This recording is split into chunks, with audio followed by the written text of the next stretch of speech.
Yeah, Drinkabout's back, man. That's awesome. We have been working hard to make this happen. So let's see people joining in. Wow. Very good. So we are live. We are live on YouTube as well. And oh, just a second. Let's just wait. People come and join. Welcome. Good evening, everybody. I don't know where are you from basically, but I'm in Brazil and it's evening here. So good evening, everybody. Good to have you here. Just waiting more people to come, but before it starts, I'm going to send the Zoom link for some folks. I know they're willing to come and they're not here yet. So I'm going to be your host for the night. I'm from Silicon Drinkabout São Paulo, and we have other folks here that are involved with the community. We have people from other Silicon Drinkabouts, and that's amazing. We have Toronto here, we have Ukraine. I think we have Munich, Tom, right? Hola. Yeah. Great. Oh my God, you have no idea how amazed I am to have all of you in here. So nice. I'm gonna ask those who are involved with Silicon Drinkabout just to start a little bit, just to share how it works in your city, because we're gonna talk about São Paulo, and this is mainly an event. Yeah, there's a Brazilian flag in here, and that's awesome. Maybe there are people from here. Is that correct? From Chinese? Where? Yeah, my friend from Shanghai will be here in about half an hour. Great. So, Ian, just very briefly, how does it work, Silicon Drinkabout Toronto, for you in your place? Like, very short. Yeah, well, I mean, we've been going for probably about 7 years. I was not there at the beginning, but my friend Maria will be here in a little while, I think. She was the founder, and she was directly connected with Drinkabout in London, England. Right, so she brought the idea to Toronto. She's quite an entrepreneur. She's involved in many different projects, and so I became involved. I've been working in startups pretty much my entire career, so it was natural for me to get involved. And so we were meeting physically up until the pandemic started, and now we meet online every week. And it's a small group, but it's a good group, and I personally have made a lot of great contacts there. And I know other people have as well. And I have my colleague here, Livia. You can see. I just found out that I actually met her at Drinkabout about 2 or 3 years ago, and I had forgotten that. And yeah, so Livia is originally from Brazil, I believe. So I asked her to join us tonight. Very good. Let me ask Alexander, Alex, about Ukraine, how does it work? Yeah, so actually in Ukraine, we have 3 Silicon Drinkabouts in 3 cities, Kiev, Lviv, and Odessa. I am the organizer of the Odessa branch. We've started, I think, around like 3 years ago, before COVID. Yeah, something like this. Basically, our concept, which we don't have a huge community, so it was more like, we call it like digital creative people overall, who are open to meet new people, without any biases, and like share their knowledge, passion for meeting new people. I think the most cool thing about Silicon Drinkabout is that we actually were the first networking party where like really people are coming to network and to meet each other, not to sell something to each other, but really to share the excitement.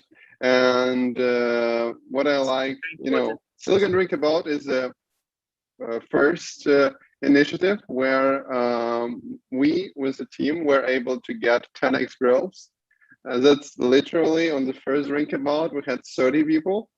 On the 10th Drinkabout, we had 300 people. Like that's, yeah. And We were, I think, first 10 Drinkabouts, we were struggling to find locations.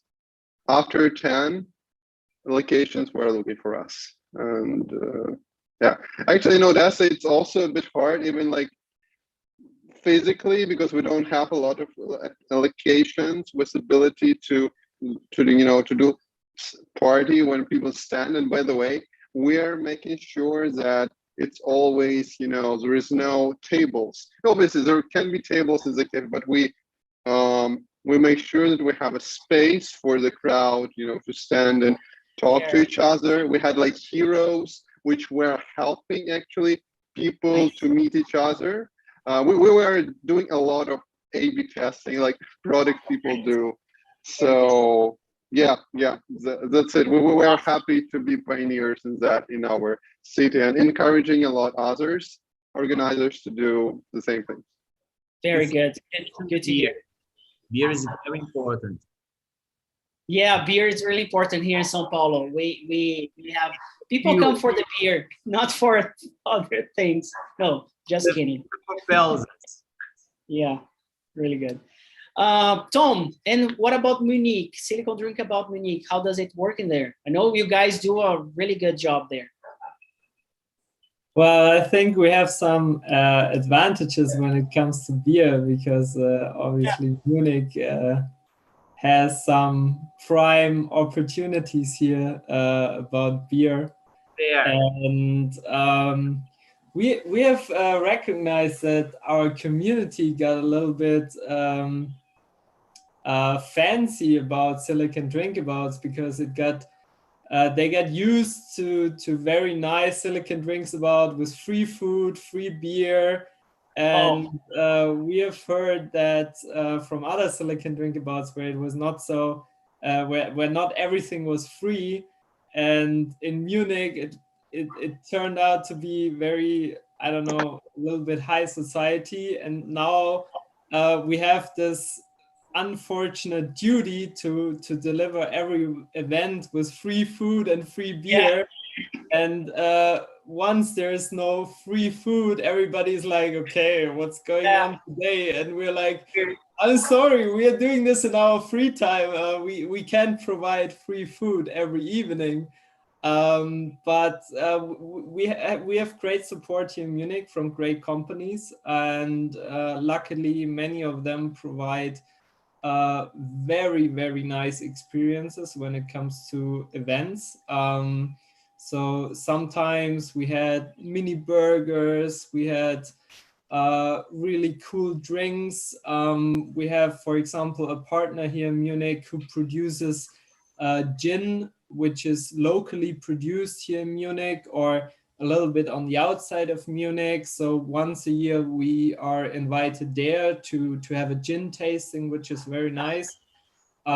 So yeah, whenever you're in Munich, feel free to connect and join the Silicon Drinkabout in Munich. I really hope that we can pick up the speed again after COVID. Obviously, I think in every city it altered the community, and it changed how we have events from now on and in the future. And yeah, we really hope that the companies will also sponsor again the next events from us. But I'm pretty sure they will. We had good connections from, I don't know, I think we started in 2016 or something like that.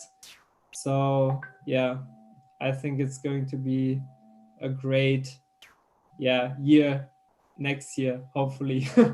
Yeah, just looking. Feel free to connect. Yeah, sure. And that's what I have been telling people. Oh, please, Everton. I was speaking of connections. We may share our LinkedIn in the chat. Yeah, you can do that. You can do in the chat. So I have. Please, Philip, will you share the connection from the Silicon Drinkabout members, or should we put our own LinkedIn profiles there? Yeah, I just post in the chat Okay, section. sure. Yeah, I think it works better. So what I'm gonna do is I'm going to bring an immersive thing for us. And let's see, I think we're going to have, okay. So here's going to, how it's going to work. In my, yeah, mine it's not working properly here. My background, but anyway, yeah, my background's not working properly. So we have some guests, special guests, and I think I'm going to bring Tom in here. Let me just change this one for, I don't know if I can, yeah. I'm gonna change afterwards, okay, Tom? So then you can share a little bit as well. Oh, my camera, it's, I don't know why there's this one here. You look fun, actually, you know? Yeah, I look like a It ghost. looks like you did it on purpose. Yeah, no, it's not on purpose, but anyway. Here's the thing. I'm going to ask each of you, we are going to have a conversation. You are the special guests. Ingrid, Everton, Lucas, Ian, and Alex, and we are waiting for Maria. Let's see if she comes up. I'm pretty sure. We're gonna have, I just want you to share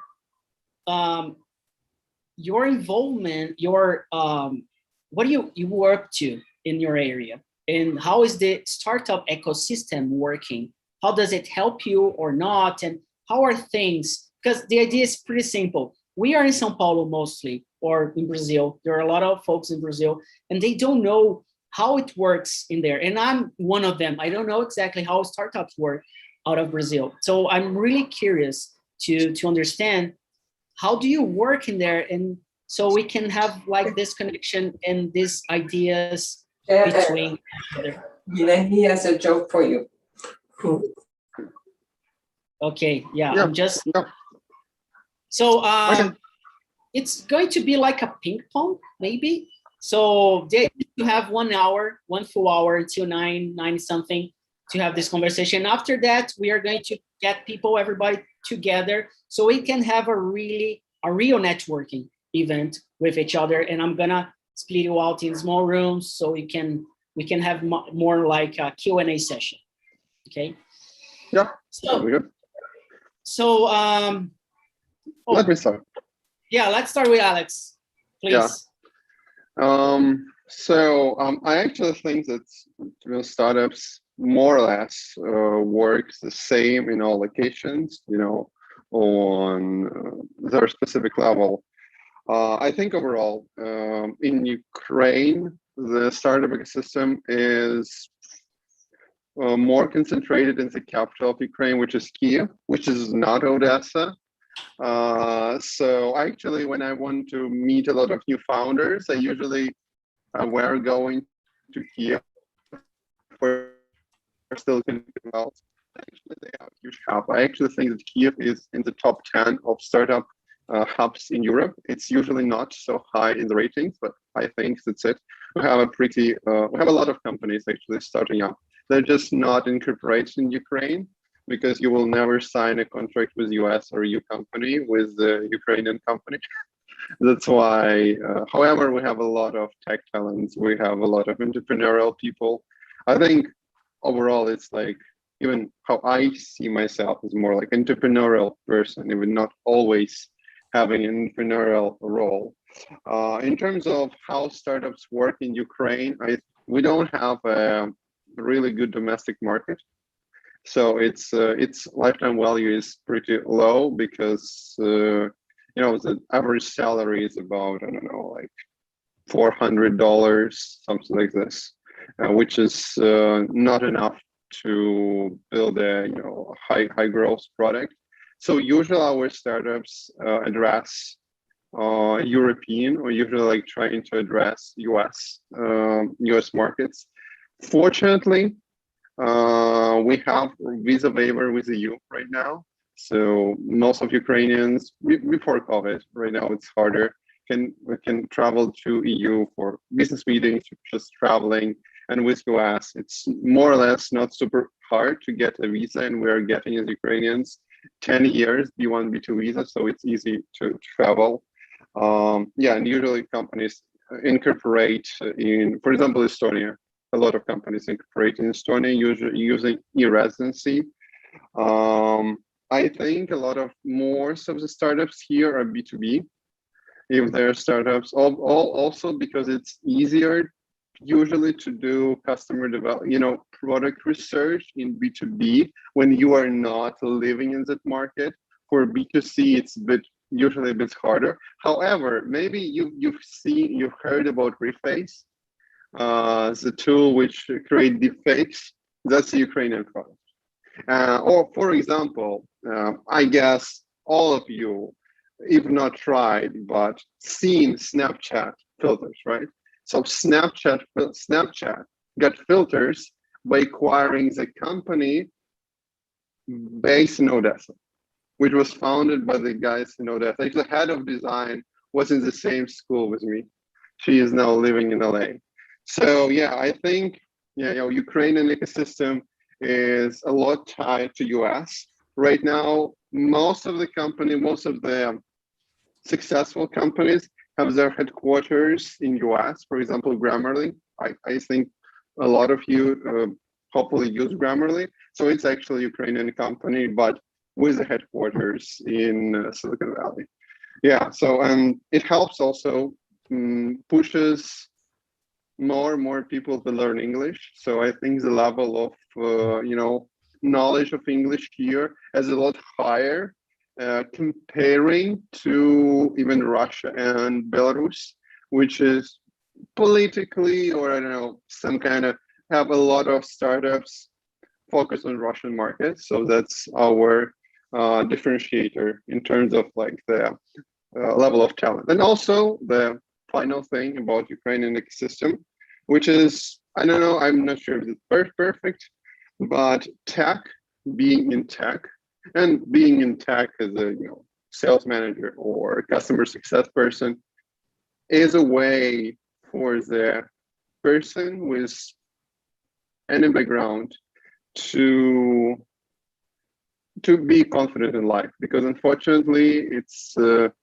as I said, like the average salaries overall in the country are not so high, but in tech you're working on the euro and US dollar markets, and it provides perfect quality of life for people living in Ukraine but working on the products addressing outbound customers. So basically, I've read the rating, and I think it's really looks realistic to me, that actually the quality of life for this senior developer in Ukraine is one of the highest in the world, comparing the cost of life and the salary. That's however, like I like traveling. That's why I'm like moving to like more to kind of to be like a person without borders, kind of. Yeah, I that's think, it. yeah, I guess it's something, yeah, geographically speaking, it helps a lot, right? Yeah. Really, really cool. So Alexander, you do a lot of exporting from Ukraine. Yeah, there is a lot of R&D centers of the non-Ukrainian companies, but more and more founders try to build their own products as well, and that makes me happy, because I am more on that. Like, let's try to build something cool side. So how comfortable are you with lines of credit when you sell to somebody across a continent? Do you have you're very comfortable with lines of credit? You mean in terms of credibility? Well, in the sense is that if you sell something and you find a buyer, you want to sell to them. You mean letter of credit, right? Not line of credit. Letter of credit. Letter of credit, yes. Financial support from a bank to allow you to sell to someone. If you to get paid, yeah. To actually get paid. I don't know. It's like I'm not sure in terms of letter of credit. So like when we again, I'm more on software side, right? So in software, it's just like we have a product, for example, we have an idea, we signed the agreement, we got letter of intent, or maybe we started getting the monthly payments, and then we're getting and working 7 days, 6 working days a week, and we're getting there. That's it. So yeah, and in terms of like access to financials, if that's of your interest, unfortunately in Ukraine we don't have a lot of domestic venture funds, but that's fine. I think that founders overall in Ukraine have ability to go to Europe or usually to US to raise funds. As I said, like if you want to build something meaningful, you are incorporated in Ireland or Delaware, but not in Ukraine. And I'm gonna jump to Ingrid, just to start with Canada side. Hi. In Canada. Hello, everyone. Good morning, good afternoon on my side, good night in some places. Well, first of all, hi, I'm Ingrid. I'm originally from Brazil, São Paulo. I live in Canada. I know Ian is on the Toronto side. I'm closer to Vancouver. I always joke that I hide in Canada. I don't live here because I live on an island away from Vancouver, like about 4 hours from Vancouver. And basically, my story is a little bit different. I started my company in Brazil, been selling as a startup, and we started as a startup 5 years in Brazil. Oh, I also want to add, I speak very fast. So if you guys catch me that, please let me know and I'll try to speak slower because it's just, yeah. So basically, I started 5 years ago in Brazil. We started developing in Brazil, and then we decided to expand to Canada. Fortunately, with the pandemic, there is an aspect that I'm very connected with the Toronto side of the innovation background. There is a couple innovation centers and accelerators in this side, but because I live very far away from the city, the internet and everything being connected and online really helps me in that sense. And I think some folks here from other parts of Brazil might agree with me in the sense that you have more access to events that usually would happen in person but now happen online. So basically what we do and what I do is that I have a software as service technology platform that we sell B2B and is for mainly facilities and permits. So when we talk in Brazil, licença de funcionamento, or here business licenses and all that you have to take with the government and all the bureaucracy, we basically have a platform that helps them with the document management and risk control. So I think that's it. For the part of the ecosystem here, again, I am very connected with the Toronto ecosystem. It was funny to me that I saw Ian commenting in one of the communities I'm part of, and I was like, oh, he's from Canada and he has more connections with the startups in Brazil than I do.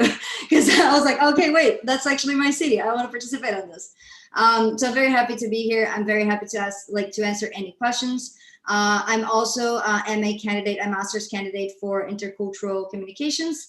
And I can talk a little bit if you guys want, depending on accelerator programs. I'm also part of 2 accelerator programs here and our whole experience with that internationalization that some of you might be interested in. Very good one. It's really good to meet you here. And though you are like Brazilian, but we maybe Silicon Drinkabout made this whole connection with everybody. I'm trying to fix this. I don't know, actually. I'm like a ghost, but I'm sorry about that. You're gonna have the chance to talk to Ingrid, to talk to each of them when we create these small rooms. So we are gonna have like a Q&A session. So please pay attention on those presentations from them, the speakers, the special guests. So then you can ask some questions and bring some ideas to your startup or to your local ecosystem, okay? So this is really important. I'm gonna jump to, let's have a break on Canada for a while. And let me go to Italy to talk to Lucas. So Lucas. Hello. Hi everyone. I'm Lucas and I'm from Milan, Italy. And first, I'd like to say that if you guys don't understand something that I'm saying in English, please interrupt me and ask, because I haven't been speaking English for quite a while right now. And what can I say about Italy? First of all, I could say that we are like upside down regarding the part of technology. It's a country that's not very well known for investing on technology, or has not been investing in technology for quite a while. And things started to change actually right now, because Italy has started a program where they call it Innovative Startups Program, where they are trying to invest more on the creation of technology startups and making some sorts of tax redemption stuff. Like whenever an investor chooses to invest on a technology startup, they get 50% back of whatever they did put on that startup as investment. So it's a great program. It has begun like 2 years ago, and it's expanding right now. They are making a lot of changes onto those programs and trying to make it easier for startups to begin.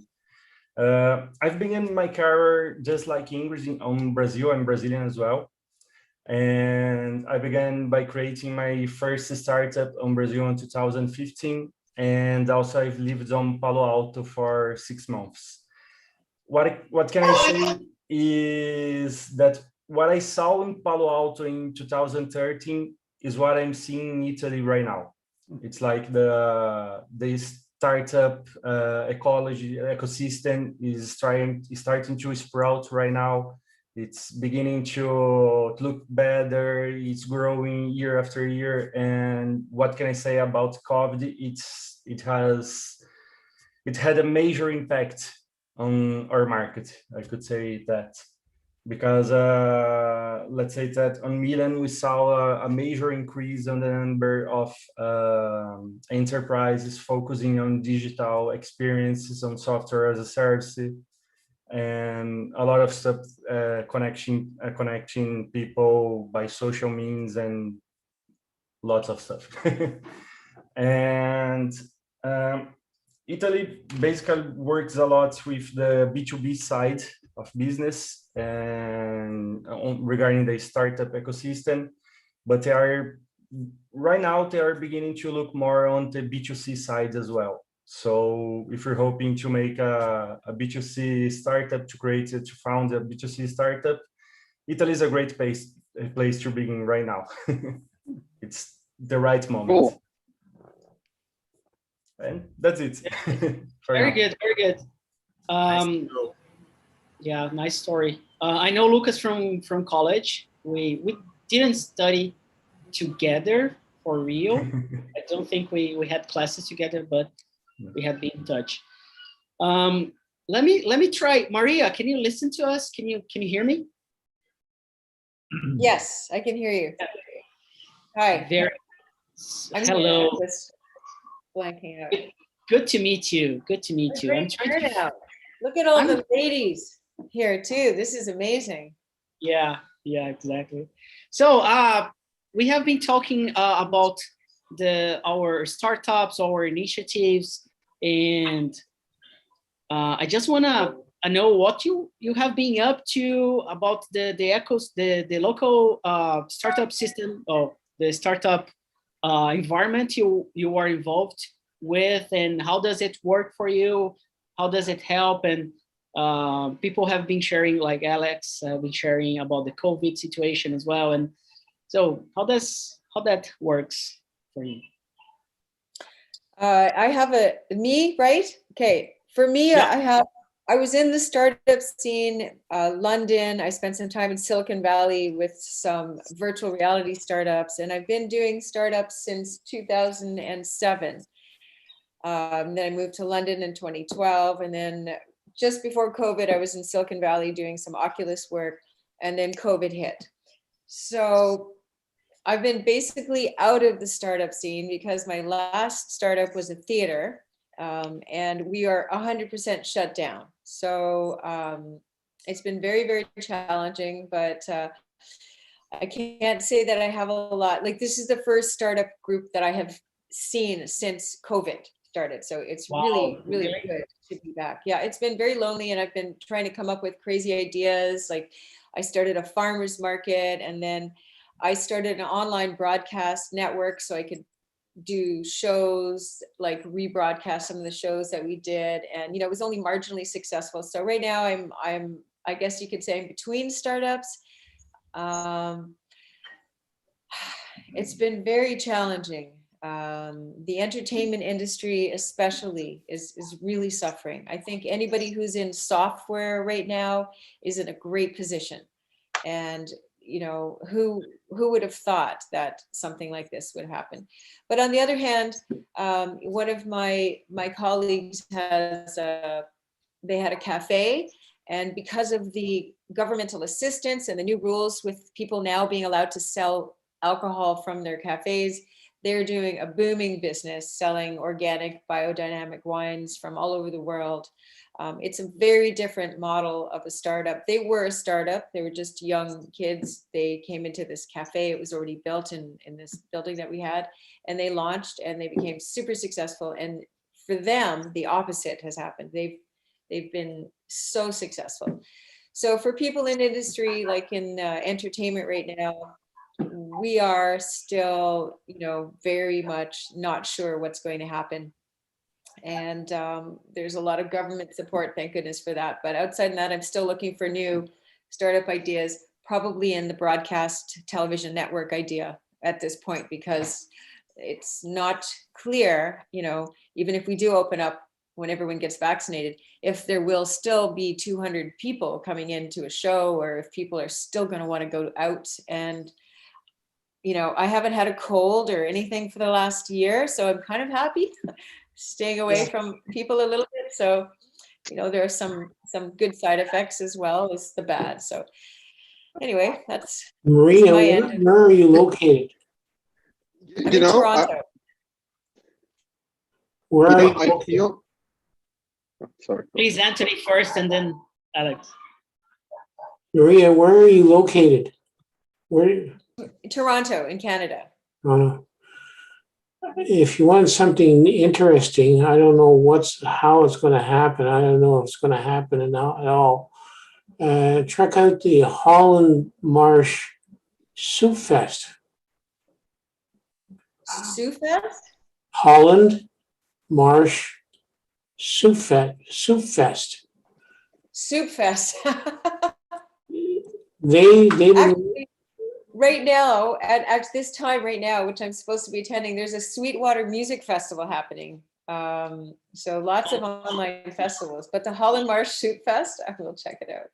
Yeah, because here in Toronto, Toronto Maple Leafs and the Montreal Canadiens are in playing to advance, and the maximum capacity of the Bell Center, which is the new Montreal Forum, is 2,500 people. And what were they, 5,000?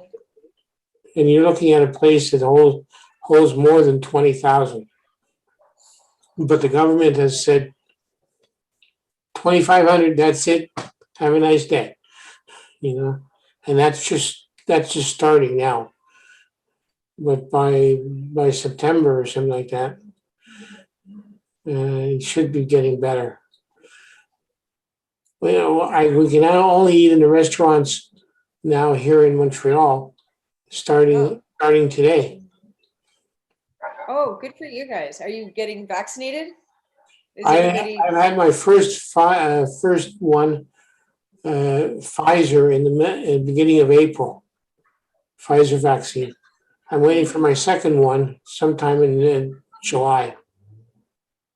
Wow. Well, hopefully the second one will come sooner, depending on how much comes into the country.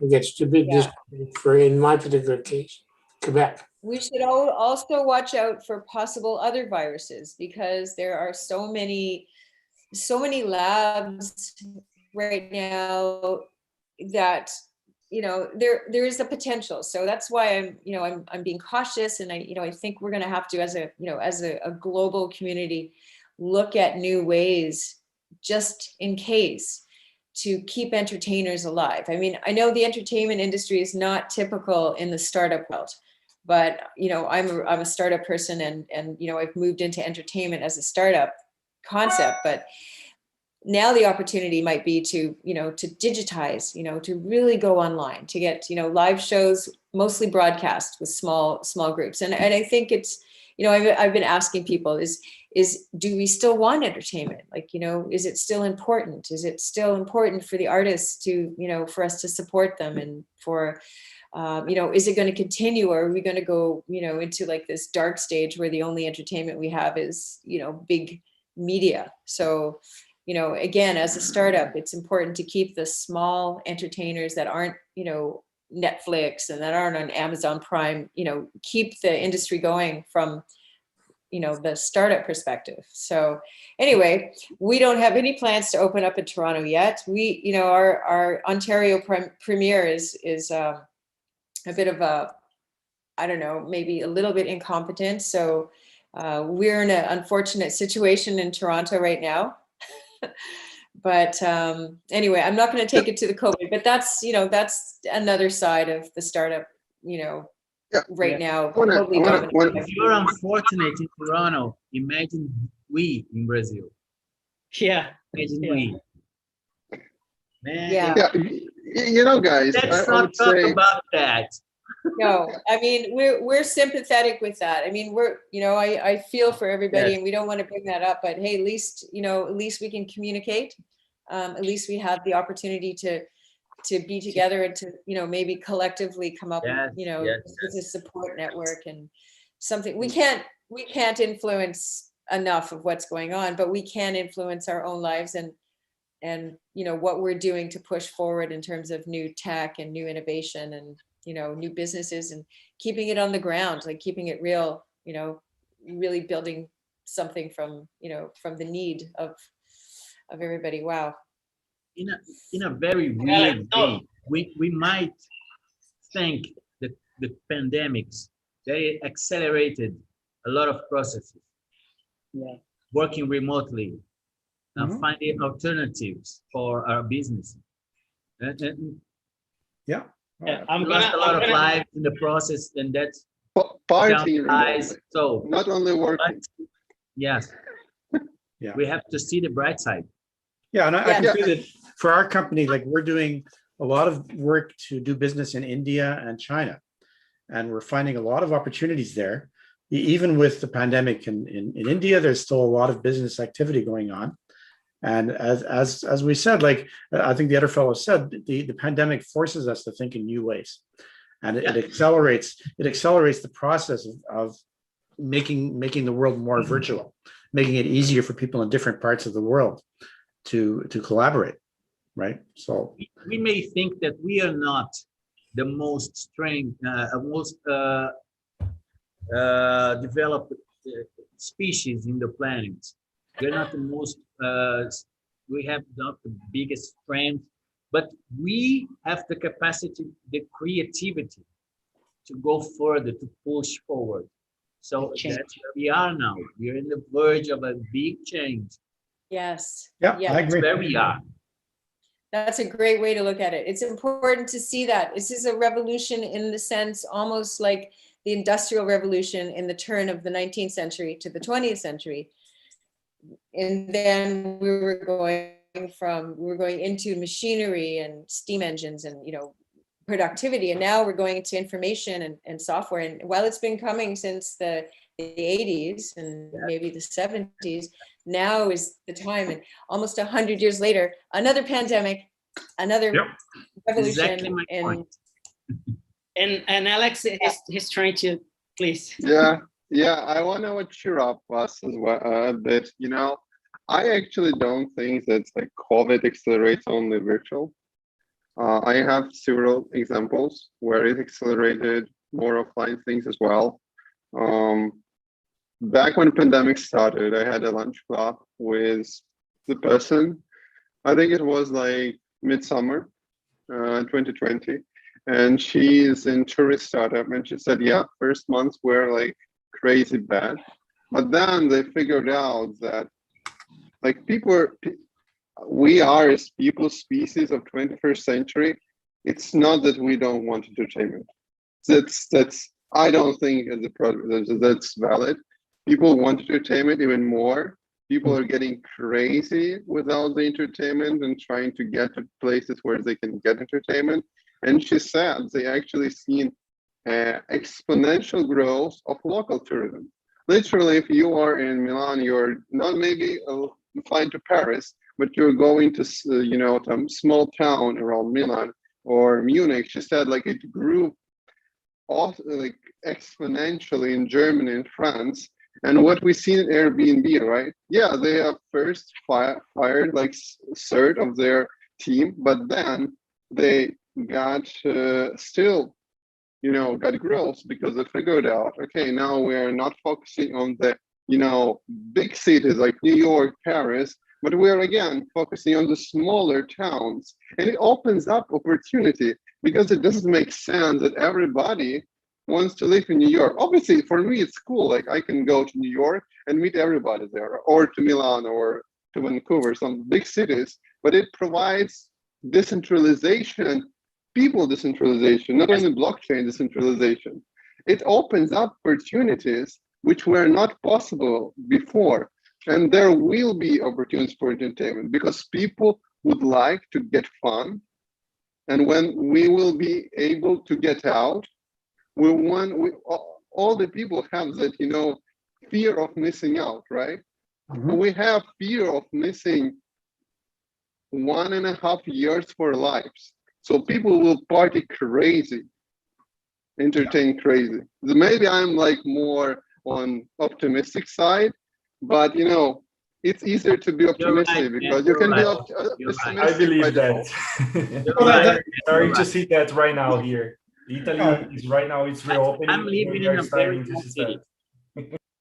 I'm living in a very small city. Very, very, very, very. Put 1,000 varies, then a small after that. Very small. And I came from São Paulo. It's a reality check. Yeah. So I have to understand the surroundings and adapt. That's the point. We are adapting and we are evolving. Yeah, and based on what We are Alex come said, up stronger.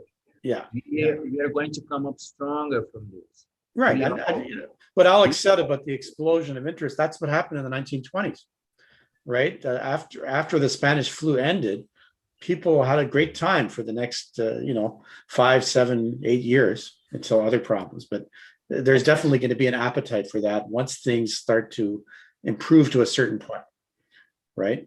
They don't have to be perfect, but I think there will be a strong appetite. Yeah. So most of the new normal, it's going to become routine.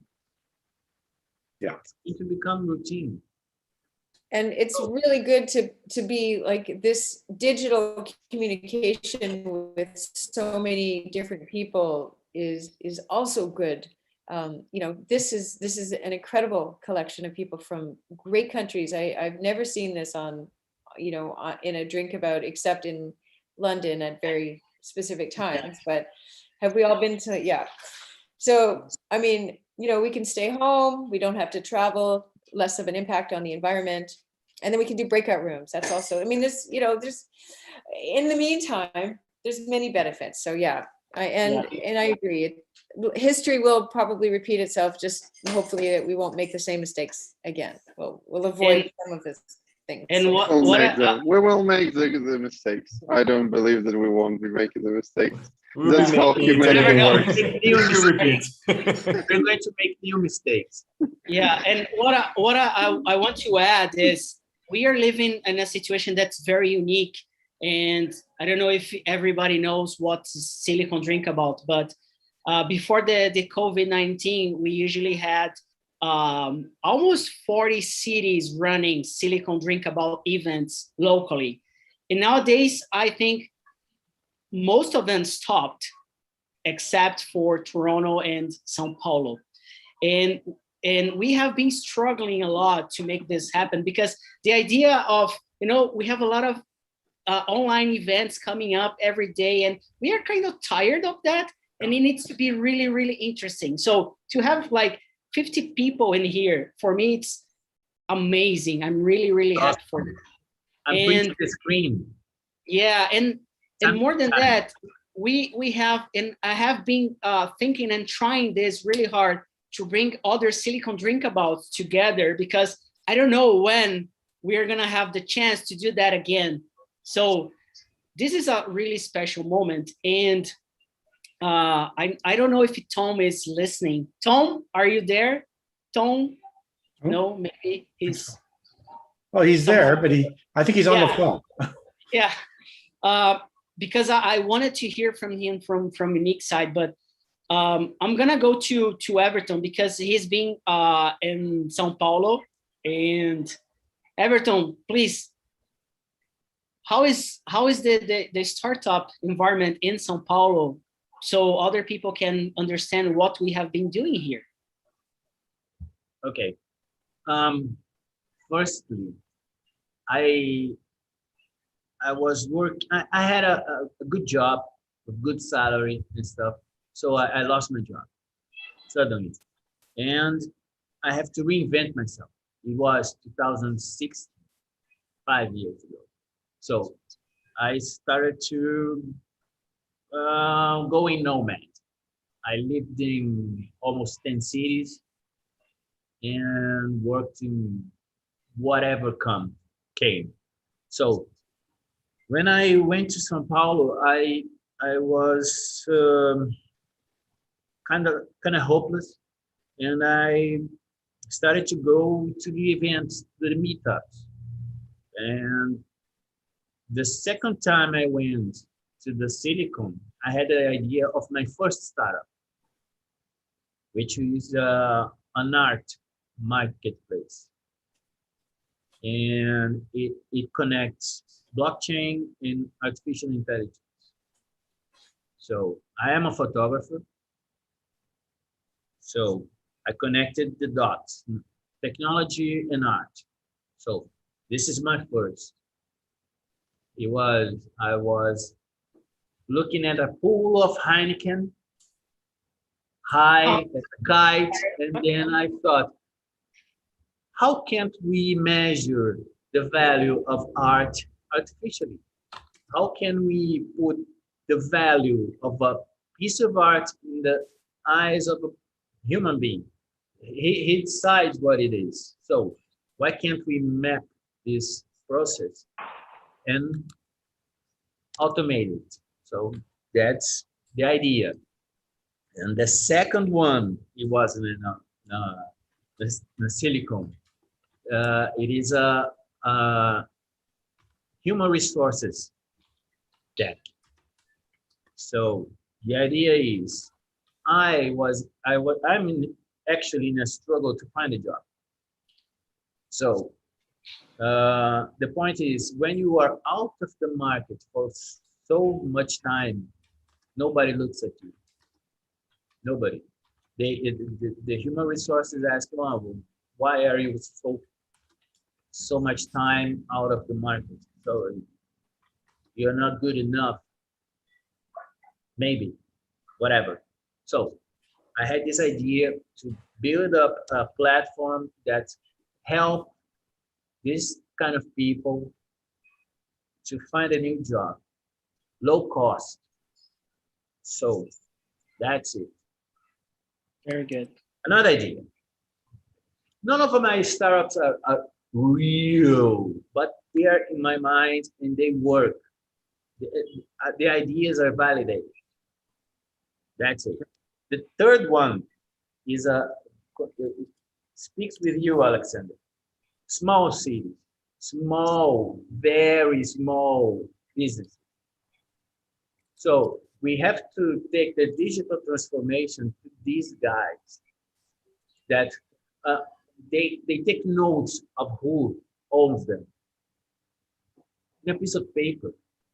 That's not acceptable. They use cellular phones to make TikToks and to use Facebook, whatever, why don't they use a spreadsheet online to keep track of what their whatever they make? So this is it. Take the digital transformation to small cities, to small businesses that don't even know it is happening. That's it. This is the third one. And all of them in Silicon Drinkabout? No, just the first one. Great, really good. It's a huge one because it drove all the movements I took since I changed career from telecommunications engineer to a data scientist. Now I am a data scientist. And I am able to build all of this stuff. Very good. That's what I'm doing. This is the power of community, right? Really cool. Yes, it is. Yes. Yeah. And the power of Heineken. Yeah, exactly. Oh, I was just about to talk to Ian's friend. Beth has just joined from China. But Ian, what can you share with us about and then you can bring Beth with you. Yeah. Well, okay. So I can just basically say that, I've been involved in startups in Canada for a long time. And I would say currently the startup environment in Canada is very good. There's quite a bit, as some other people have mentioned, there's good government support. There's also good interest from private investors, including American investors. Canada is a relatively small country in terms of population. So it's bigger than Ukraine. Well, I'm not sure, but it's 30 million people, but that's not quite enough. But because we're right next to America, we tend to, use America as our primary market. Our company is a bit different because for us, America is difficult. So we're focusing on India and China, where there's fantastic growth, and where there's a lot of opportunities, and where our company already has a lot of connections in China in particular.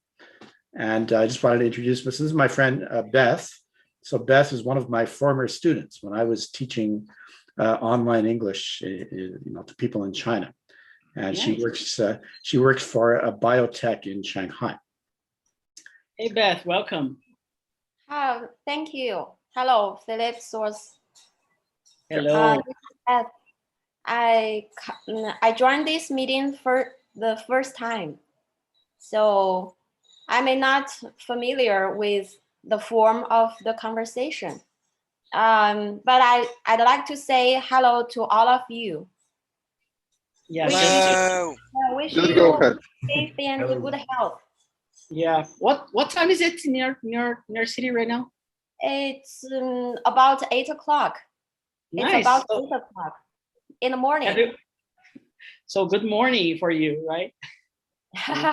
Good. So should I say good night? Good night to you. It's hard to say. It's hard to say when it's 3 a.m. in my place. It's hard to say. I think it's like good early morning. I don't know what time it is. It's night or morning. Because he's in the Ukraine. 3 a.m. Is there a way? lot of Red Bulls in your veins, man. Yeah. Is there a way to greet like in a generic way that you don't know, like good evening or good afternoon or good morning? I don't know. Just good something. Good Beth, good day. Yeah. Good day. Yeah, that's a good one. Yeah. Good Beth, we are talking about our startup world and the ecosystem we are involved. So we had Maria and Ian to talk about Toronto, and Ingrid to talk about Quebec, which is the city exactly. It's the west part of Canada. I'm in British Columbia. But the city is Victoria. Yeah. Nice, British Columbia, and Lucas from Italy, and Everton in São Paulo, and Alex from Ukraine. Ukraine, yeah. And are you based in? You're not based in Ukraine, are you? No, I'm based right now in Odessa, Ukraine. Great. So I just curious, how is it the environment for you for the startups, and if you want to share about your startup or what you're up to, it's going to be really good for everyone who's listening from a lot of parts of the world. Who are you speaking to? To Beth, sorry. Oh, yeah. So Beth, yeah, Beth is not a startup person. I know. But just tell what are you being up to, Beth, in your city? Like, why you're involved? Like, how did you get here? That's a very good question. Get here. How did you join this group? Ian invited me, and he said last week that there will be very interesting friends coming from all over the world. So I joined, and I'm very curious about it. So I'm joined today. Is it the first time ever you're in a place like this?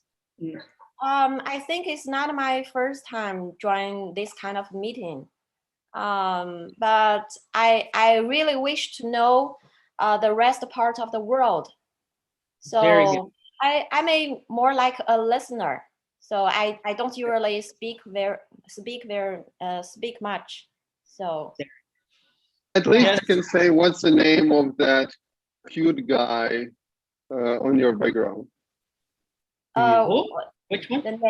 You're the hedgehog or the animal, the toy on your background. What's their name? Yeah. What's their name? It's just a bird, I think.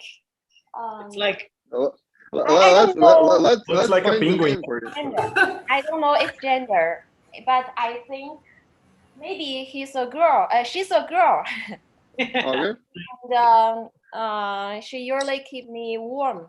I think when I was touch her in winter, I think she's very warm. Yeah. But we need to figure out the name for her, because she cannot be without the name. Yeah. I'm not sure because I don't usually speak English. So would you please speak? Let's call her JC. We can call her JC. Beth, he wants a name for your toy, for your, I don't know. He wants it. He's joking. He's joking. He wants a name. Yeah. I haven't gave them names. So let's get back here to the meeting. Beth, welcome aboard. Really good to see you here. Really good to have you from China early this morning. I just like we are going to have this breakout room moment, so everyone can talk to each other. I'm going to create rooms so you can ask Maria, you can ask Alex, you can ask Everton, you can ask Lucas and Ian and Ingrid. But before that, Tom, are you with us? Yes, I'm with you. Sorry. So I had visitors over. So it's quite late in Germany right now, and we are a little bit drunk already here in Germany. Nice. Cheers. I'm in the process. Yeah, actually, that's the part I was missing about. I mean, to drink about. So cheers to everybody. Cheers. Really good. Yeah. Let me just take. By the way, guys, maybe let's take a photo with our cheers. Yeah, group photo. Exactly. I'm gonna grade. I still have beer here, so I'm gonna take a screenshot only. Oh, better than that. Let's do this gallery right now, so we can have a full picture of everyone. We have 3 pages, so it's gonna take some time. If you're listening, please open up your camera. So and cheer up with your bottle or your glass of wine. Cheers. So, cheers. Yes. First picture, just a second. I'm posting it in a place so I can keep it up. Next page. Please open up your camera. Next page. Please, everyone in the next page, open your camera. Second page. Cheers. Nice. Cheers. Second page. I've never been named as a number of page. That's something new Yeah, for me. sorry. And the last page, third page now, third page, and we have Livia, Leandra, and everybody else. So cheers. Another picture. Yeah. Very good, very good. So people, here's what we're gonna do. I'm going to split you out in small rooms, and now you're gonna have the chance for a real network event where you're going to talk to each other, you're going to ask and answer. So I'm going to put each speaker in a room, and you're gonna have the chance to just choose which room you want. So you can choose which group you want to be. So the first group I'm going to name Ian. Second group, Ingrid. Third group, Lucas. Fourth group, Maria. Fifth group, Everton. And the last group I'm gonna put Tom, but I know you're drunk already. No, I'm able to moderate. What if No, I want to join Ingrid's room? Yeah, so I'm gonna put Maria in here just a second, in the room. Lucas in his room, and where's Lucas? Lucas in here, and we still have some time for this, so we're gonna have more, but this is the second part. Where's Ian? Ian is here. Ian, Ingrid, Lucas, Maria, and Everton. So Or welcome. I feel like this is being chosen. I was gonna say, I feel like this is being chosen for teams again in high school. You can like have to see people who choose you or not. Yeah, like no one counts, and you feel, oh my god, like. Yeah, exactly. So well, I'm going to be here in the main room, okay? And I'm opening up the rooms. So how do you do that to choose rooms? You just click in the bottom of your screen or on your phone. You need to choose breakout room option, and then you need to choose which room you want, which person you want to talk. So Ian, Ingrid, Lucas, Maria, Everton, Alex. If you don't get people in your room, get back to the main room and we're gonna be together. But don't feel sad about that. It's not personal. People, they are not, so involved with tech and everything. So it's not personal, I promise. So let's see how it goes. This is the first time ever, I think, we do something like that, at least for me. So let's give it a try, okay? If you feel too uncomfortable, just click on ask for help button, and then I can help you somehow in your room. But if you're using your phone, there is an option. I'm pretty sure if you click on your screen, it's gonna pop up an option to join the breakout room. Or you can just tell in the chat, oh, I want to talk to Ingrid. And then I put you there. So that's it. Okay, so I'm going to open in 3, 2, 1. Have fun. See you in a bit. Very good. So the guests, they are already there. You just need to go and follow their steps. If you need help, assistance or support to join, yeah, I think G is trying to. Which room do you want to join, G? Okay, I'm gonna put you with Ingrid, so you can talk to her. I'm gonna put other people in other rooms. Beth with Ian. I'm going to split you out. Like I'm gonna choose. If you don't choose, I'm gonna choose you for you. Okay. Okay. So yeah. And in case you want to talk to me, I'm here. So let me choose other guests. All right. I'm going to stop the live on YouTube because people are going to the other rooms. I might get to the other rooms as well to talk. Anthony, Miguel, Tom, Walter, Gustavo, and others, Stephanie, Jutiex, Maisa, Maria Eugenia. If you want to go there for another room. And for those who are watching on YouTube, thanks a lot. Please follow our Instagram or follow all the Silicon Drinkabout social medias. We are everywhere. There are tons of cities, and I hope we can get back soon enough to the on-site events. And I hope to go to Munich to get some beer in there. Open beer and open food. I remember that, Tom. Okay, I remember that. I'm gonna ask, where's the free food and the free beer? No promise, Felipe. So where are the rooms? I'm running a Linux client, so I don't see any breakout rooms. I Yeah, don't see either. maybe. Okay, I'm gonna assign you to a room because maybe your Zoom application is not up to date. It actually probably isn't because I checked before and it said I could download it or I could use the one in the package manager, and I decided to keep the package manager, so it's probably an earlier version.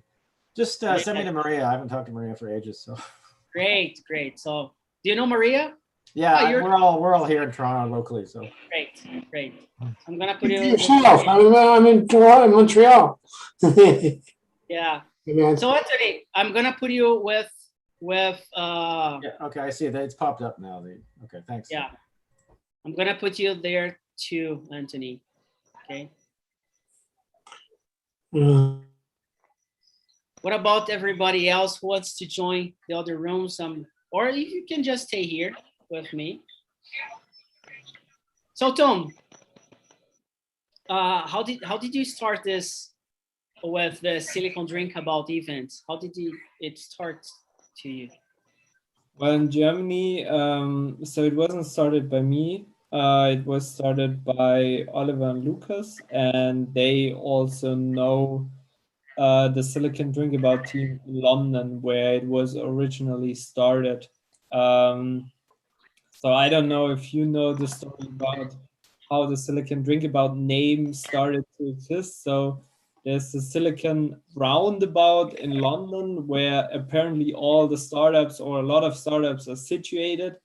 And therefore they named the Drinkabout Silicon Drinkabout because it was kind of created out of this roundabout in London. And in London, there are a lot of pubs, and therefore they decided to do this weekly drink event there and do it every Friday at 7. And one of our team members here of the Silicon Drinkabout Munich attended this event, and they met with the local team there, and they brought it over to Munich, like many other cities as well. And from then on, we kind of tried to keep the tradition. So every Friday at 7, we hosted the Silicon Drinkabout, and if we were able to find a company who was able to sponsor the event, we provided free drinks and food, and everybody was able to sign up via an Eventbrite link. And if we didn't find a company who would sponsor the drinks, then we would say we still will make a Silicon Drinkabout. We will meet at a certain bar. We will announce that via Facebook. But in that case, everybody has to pay on its own, because for us, it's also just free time. Yeah. But no matter what, there will be a Silicon Drinkabout every Friday at 7, and you can always attend. It's always free. Just in case of we have no sponsor, you have to pay for your own drinks. That was kind of the main sentence that we tried to follow in Munich for the Silicon Drinkabout. So either we have a sponsor and everything is for free, or everybody has to pay for its own drinks, but still the event is free. And it's definitely at 7 in Munich. This was guaranteed. And I don't know if you remember, maybe in 2019, I was posting some of other events in the Silicon Drinkabout São Paulo Instagram. I was just like on Fridays, I was in charge of the Instagram social media here in São Paulo for Silicon Drinkabout, and I was like hey, we have an event in Munich, we have an event, Silicon Drinkabout in Lisbon, in Toronto, in a lot of other places. And I remember seeing all of you guys in Munich and like crowded events. And it was like, oh, that was really cool, because here in Sao Paulo, I think we have, and we had the same environment and the same way to do things. So people have to pay, or we have a sponsor who pays for the beer, or sometimes for the food. So, and sometimes people come to the Silicon Drinkabout in Sao Paulo just, oh, where's the free beer? And when we have free beer, people like, they pop up from everywhere, from like all the places. It's incredible. And I remember we got an event in Nubank. It's a startup here in Brazil, very famous, from it's a fintech startup, and we got, I think, 300 people, and it was like really, really amazing. And yeah, same experience here in Munich. If you have great sponsors and great events, so for example, we had good events, for example, twice with Google, because they have an office here in Munich, and Google invited us to their offices and also gave tours and stuff like this. And unfortunately, they limited to a certain amount of tickets. But when we have such events, it's always sold out. And then we have different times where it's just in a bar, and we're like, okay, this week we're not able to find a sponsor.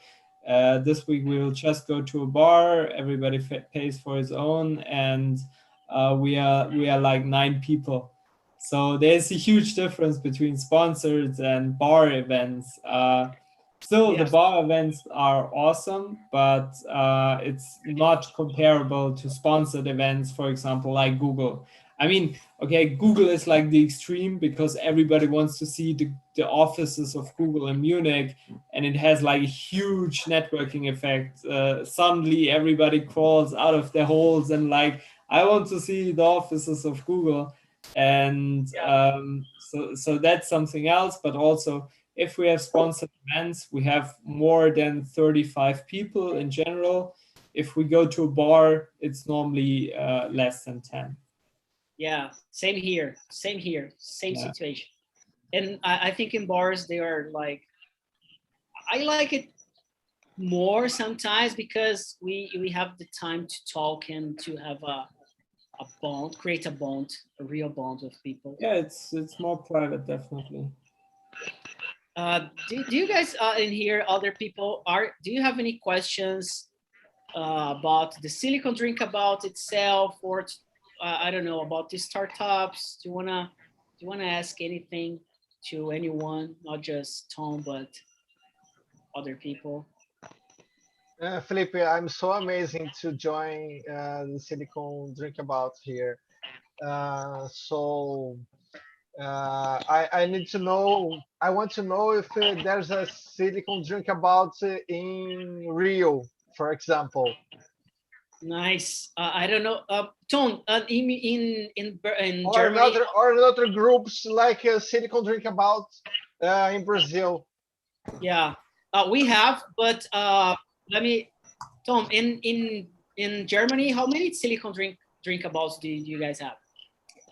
We actually just have 2, just Berlin and Munich. And I know that the Silicon Drinkabout in Berlin is not that active. So in Germany, it's almost only the Silicon Drinkabout in Munich. So here in Brazil, we have some. I think like before the COVID-19, we usually had in São Paulo, Rio, Fortaleza, if I'm not mistaken, Salvador as well. We had some other places. So at the moment, I think all of them, they are not so active to the community, but there are still people in there. If you try to Google, you're gonna find where are they, and if they have Instagram or Facebook. I think Munich, it's more on Facebook. We in São Paulo more on Instagram and we also have a Telegram chat. But it depends. There's no rule for that. You just need to Silicon Drinkabout and try the city. We usually had a website with the cities, but we don't have it anymore. Yeah. But,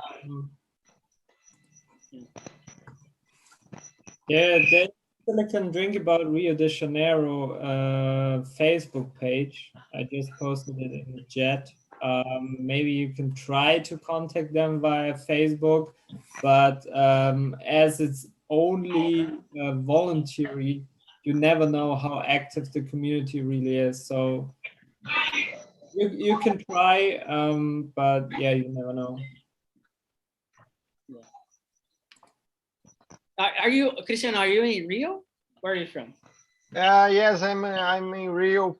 So this pandemic situation, of course, bring us some problems like we can't join together everybody. So instead of it, we are here talking with Tom.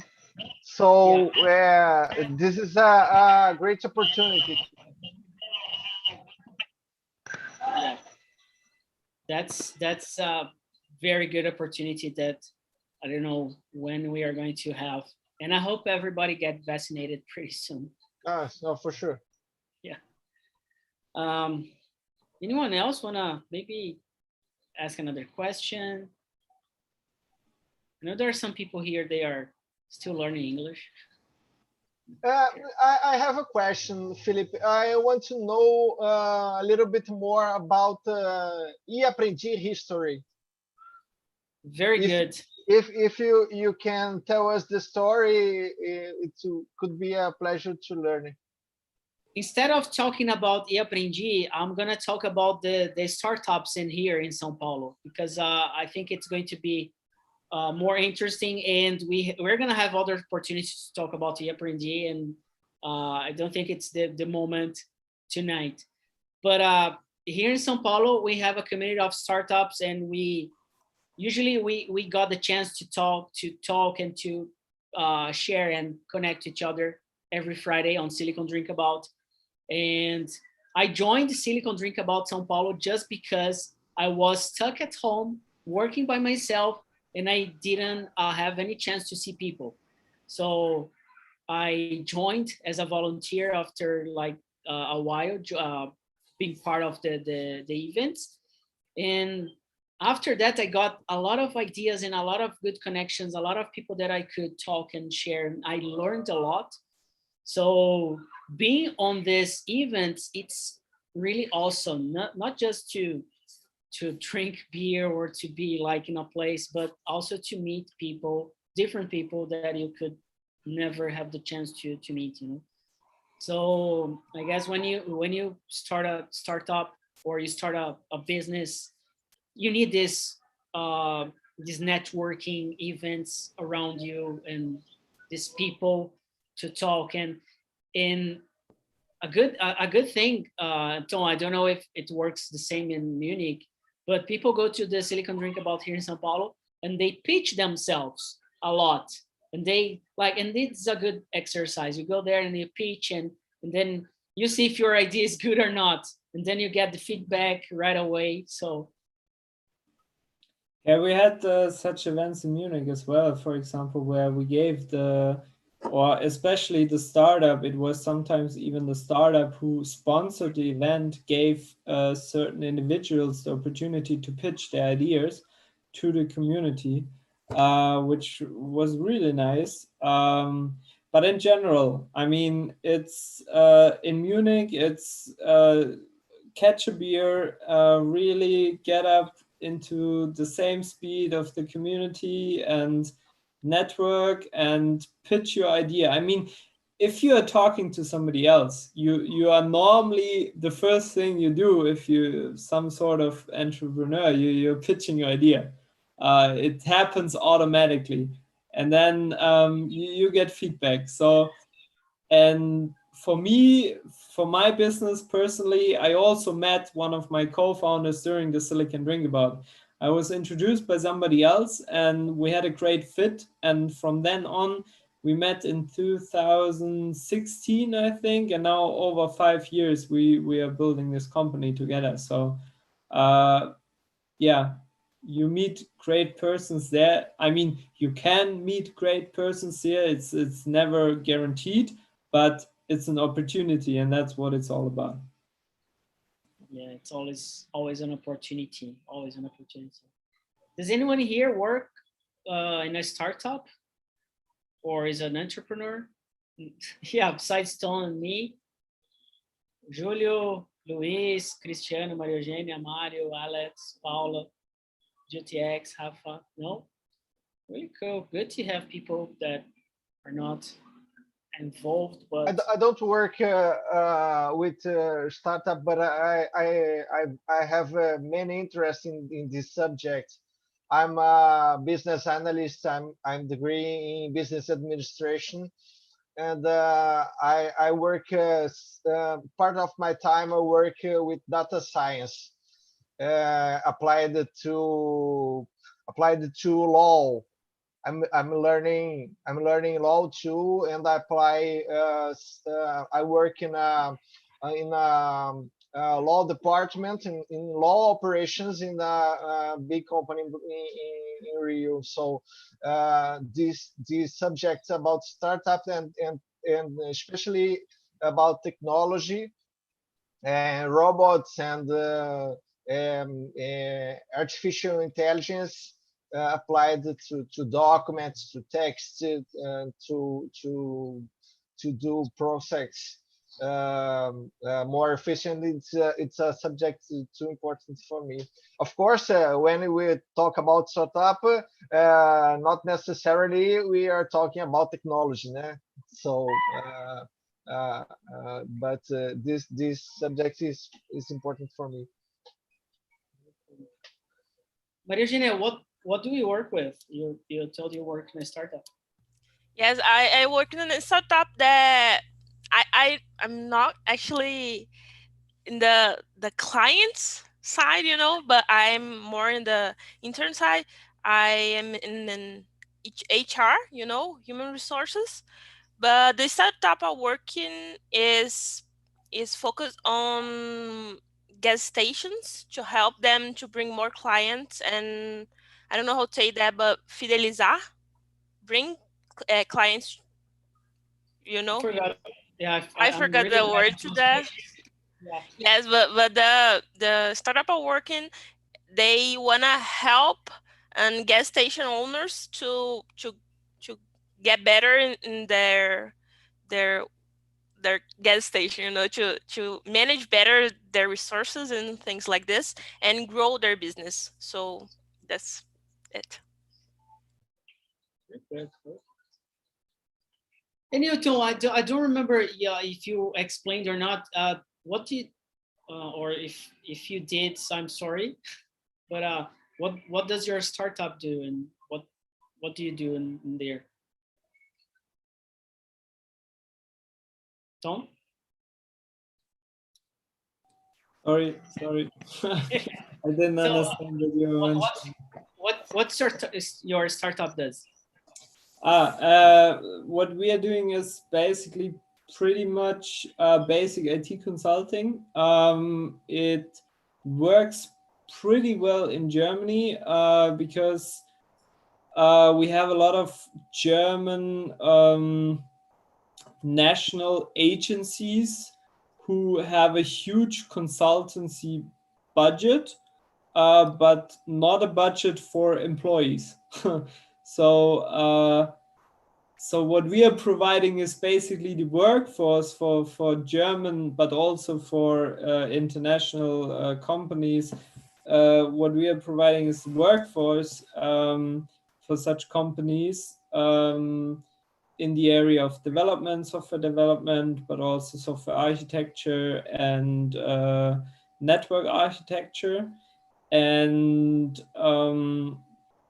yeah, in Germany currently it is that way that the agencies that provide, for example, the infrastructure for the German network and for the German public institutes and public countries, they offer very crappy salaries for normal employees, but they have a huge budget for external consultants.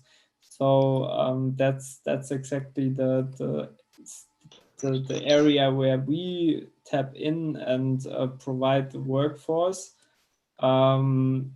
That's also one reason why in Germany everybody's complaining about the huge consultancy salaries and consultancy budgets. But basically, it is the problem itself in the system that that there is not enough salaries for normal employees, but they have a huge budget for external consultancies.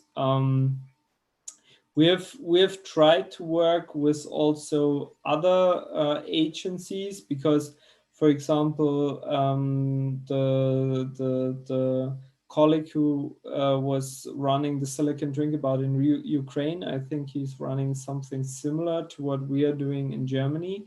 The problem is that they're really looking for people in Germany, based in Germany, with a German work contract, and that's exactly the issue. So we are trying to kind of bridge it also over to other countries, but it's not always that easy because there is still a lot of language issues when you're trying, for example, when you're dealing with a very local German agency, everybody there is speaking German.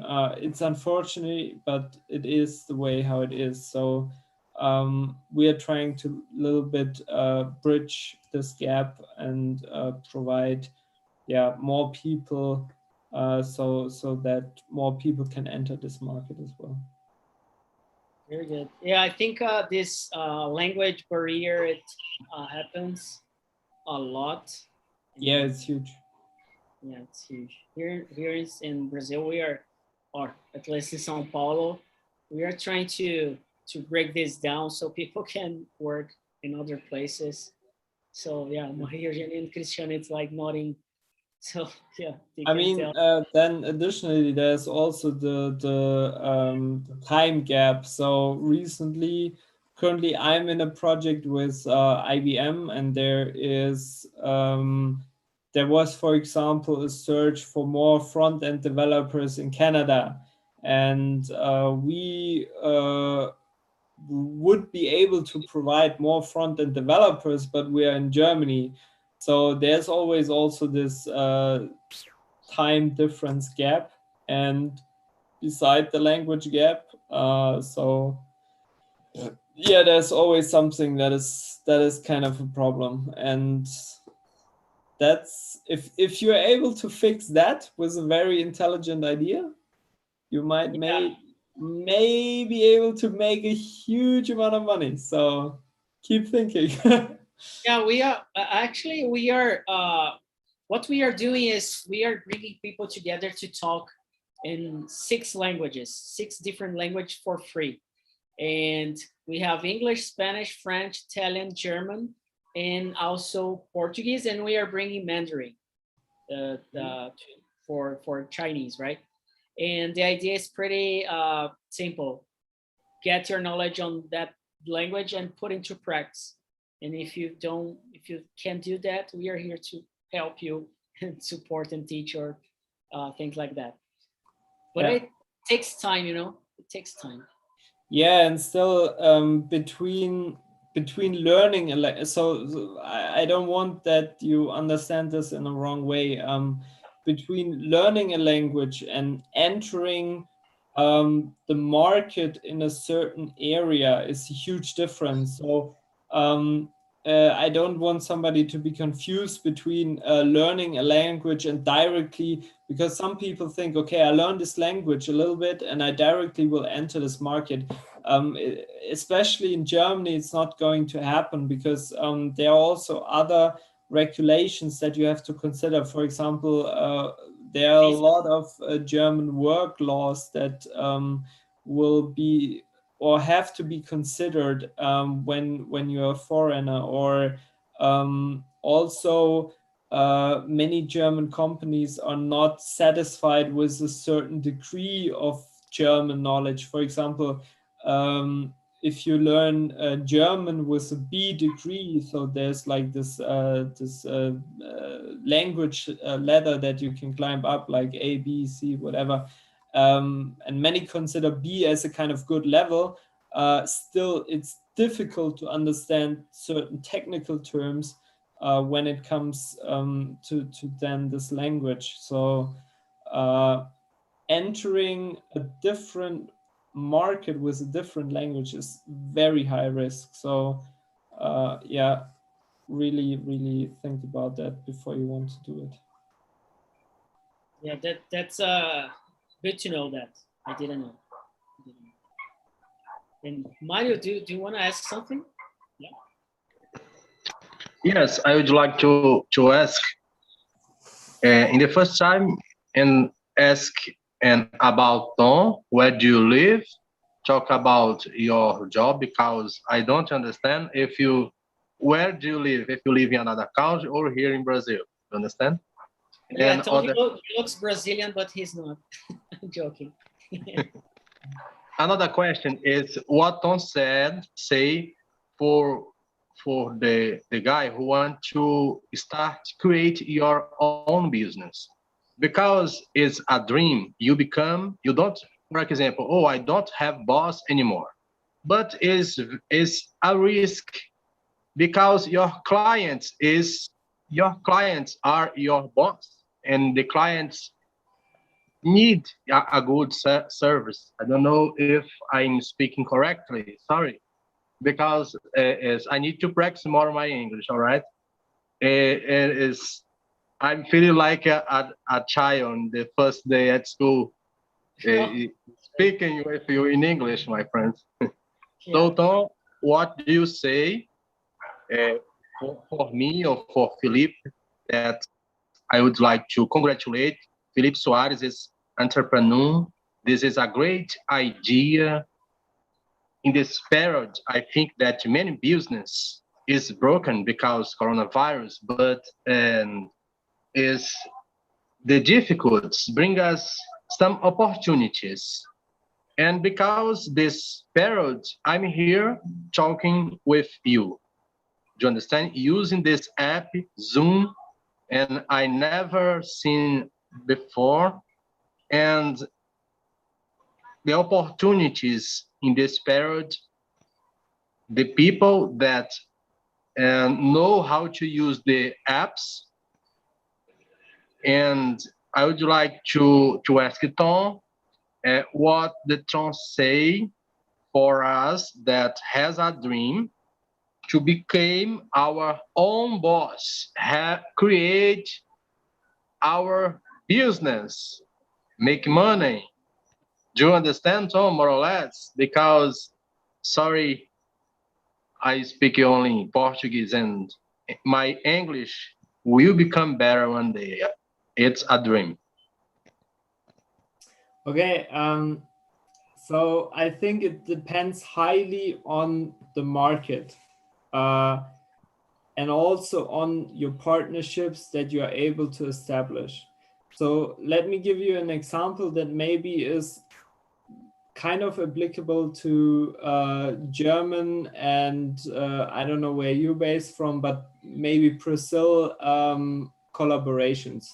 So for example, in Germany, we have the Miniatur Wunderland. It's a museum in Hamburg, and they are currently partnering with a small company in Brazil who are building a part of the museum in Germany. And even though it's coronavirus, this company in Brazil made a huge amount of money with this partnership in Germany. So there are certain partnerships that are possible also during coronavirus and that are highly profitable. But I can't tell you at all which those partnerships and which markets those are, because I'm very specialized in IT and I know the IT market in Germany and it's very specialized, and I can tell you for sure that it's very difficult to get from the outside of Germany to get into the IT market of Germany. But I know that there are good examples. For example, this museum so maybe let me give you some more context about this museum. It's they are building a miniature world of the real world in Germany. It's, like I said, called Miniatur Wunderland. And a part of this was built in Brazil by a Brazilian company. So I know that it's possible in some markets because I've seen it. But for example, in IT, it can be very difficult. So the questions that you have to ask yourself is, what could be the market that is interesting for a foreign country during coronavirus? And how can I leverage that with the possibilities that I have in my country that the other country doesn't have? So in Germany, well, it's very obvious we don't have cheap labor. In other countries, you might have, but this is just one example of leverage that you might be able to use. It's not the only one. I'm not an expert for Brazil or other countries, but that's the basic question. What is the leverage that your country can bring? And then you might be able to make business with Germany and other countries. Yeah, I believe it's not the language itself that's going to help you to find a job in another area. Not just the language, definitely not. Because But you need the language. always find, if it's the only issue to translate from German to English, you will, or from German to Spain, you will find somebody to do it for a minimum amount of money. If that's the only issue to make a huge amount of money, you will overcome that. That's never the issue. So Alex, welcome back. We trying to join forces in the main room. Do you agree, Alex? Mario asked the question, and Ton was telling about if you want to join a market in like in another country, language itself, it's not the issue. If you're gonna make a good amount of money in that job, and you don't know the language, then you can have other possibilities. But Felipe, I have another point of view about this. For sure, when we leverage our abilities, our special skills, something that could be really different and competitive overall in another markets, in another places, in another countries. But I think the language is a really barrier, because when we can know what is happening in another places, in another countries, in another culture, we can have we can get some knows, and we can, how can I say it in English, we can get more options and alternatives to be an how can I say it in English, entrepreneur, I don't know. To implement those things. Yeah. Right. Para empreender, Felipe. To define them and implement. He means that. I think for sure the language isn't the only barrier. It's only an issue in this complex of things, for sure. But if we can dominate, to be how can I say, to dominate the language, all the world became you can access information all of the world. So if I can't speak English, of course we have Google Translation, we have other tools. But if I dominate English language, I can access podcasts of other entrepreneurs,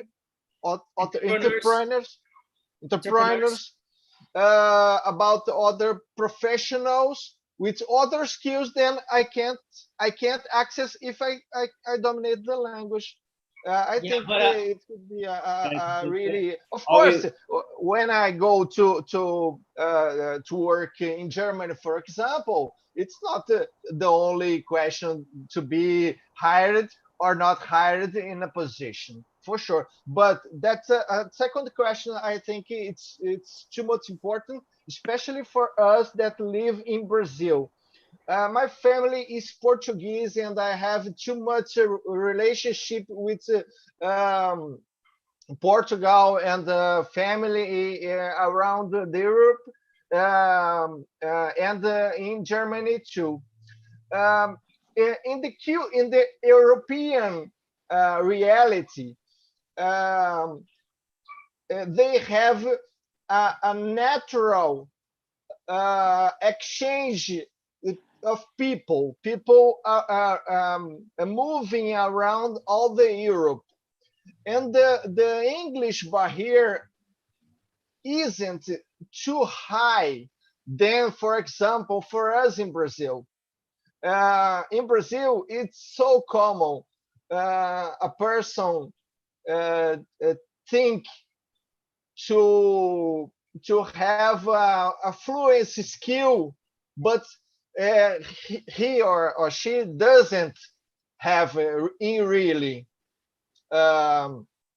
because the meaning of the English skill in Brazil is so lower than in the Europe space. I think it's really a barrier for us, but it's a common skill. For example, in European countries, different that is in Brazil. That's all. Of course, it's my experience, not really for all. No?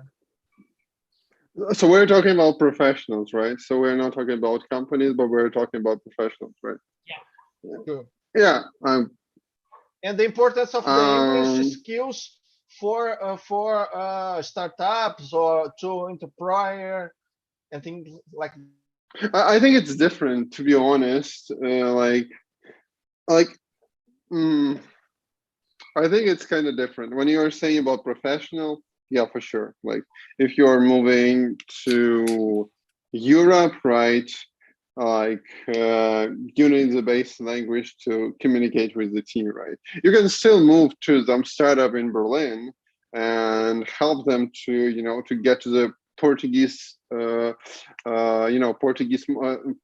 Portuguese spoken market, but still you need that base language, which is English or maybe German, to communicate with the team, for sure. However, if you are talking about entrepreneur in the company, I would rather agree with Tom. I haven't heard everything which Tom you just said, but it's like, again, about the product, right? And about what you said, Cristiano, it's like you need to figure out other things. Like when you are moving your company to the new market, it's a country or language. It's more about the use case, right? It's about the approach of people there. It's not about specifically the language. You will hire the people to do that, because if you want to scale, you cannot do it everything on your own. If you're trying to do everything on your own, there is a high possibility that you will eventually fail, right? So I think that it's different. But yeah, for sure, if you are like founder, CEO, and as a startup, you are the first, kick-off salesperson, right? Obviously, it's good if you can sell yourself in the targeted markets. So yeah, totally true. I can give you a real world example of that immediately. So we have we have a lot of companies approaching us because they try to sell their foreign consultancies to our business. Also, Alexander, a lot of people from Ukraine. I think that's no coincidence. I mean, it makes sense for certain use cases. It definitely makes sense. But for example, for a German agency who are especially looking for German people living in Germany who are available also maybe on site for certain days, a month, it doesn't make sense. Anyhow, so we currently got a proposal from a Spain company, very focused on AI, and they have only PhD candidates as consultancies in their team. So huge amount of knowledge, huge amount of team knowledge. But still, even though their CEO was, for example, speaking almost perfect German because he was attending a German school in Spain, it didn't make sense because there was still too much of a gap between, for example, their employees and the German market. So really depends. And I think for countries like Brazil, it really makes sense to try to leverage something else than language and just cheap workforce. So really, I'm no expert in Brazil, but there are definitely some aspects that you might be able to leverage, and I'm curious to find out what that might be. Yeah, So, this think- leverage is most important. Yeah, obviously. Yeah, I fully agree. For example, I think that even like where Ukrainians do a lot, like we do a lot of outsourcing, right? I think actually like South America is a very good market as well because it's quicker to travel, it's better time zone. That's also the thing, but you don't just sell it this way. You're packaging it in the use case, literally. Like we have a sessions with you, and when you have a morning stand up, we're having like mostly all day ahead, right? So like again, packaging some obvious things for you in a specific use case scenario for the potential customer. Yeah, I think that's like I don't know. I don't know. I think that's a common case in Russian speaking countries. There is Activia, which is like a yogurt, and they were promoting themselves. And when you drink this yogurt, you feel better. But actually, every yogurt is built this way, right? That it like helps your stomach. But they've invested a lot of time in making this common sense thing associated with them, and they are not doing it already for a lot of years, but a lot of people in my age, they remember that Activia is about like if you feel a bit hard in your stomach, you get Activia. So just do this storytelling about and I'll look for this competitive propositions. Yeah, I think it makes total sense. And like having all the PhDs is a good, actually interesting differentiator as well. It's exactly interesting you haven't hired them because they couldn't they couldn't speak German. But yeah, I think also in some cases it's clear when you want to hire the people who talk I don't really believe in mentalities, but like for example, talk the same language, understand the same things. And sometimes, specifically when you are a startup, it just you want to say, okay, we are all opportunities opportunities for everybody employer, but still sometimes you understand, no, that's a perfect team, the perfect guy. But I feel that in this team, it just won't work.